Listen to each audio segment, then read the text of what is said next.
Installing a GPU power distribution board.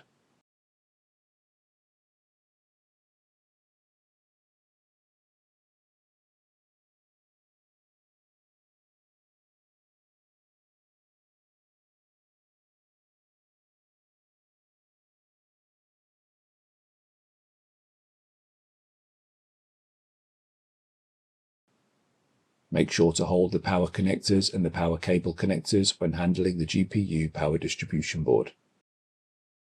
Do not touch any other parts of the power distribution board.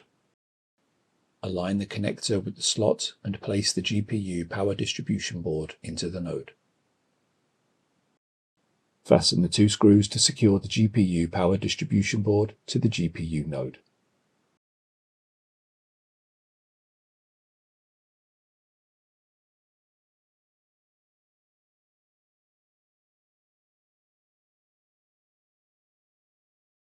Install the tray cover.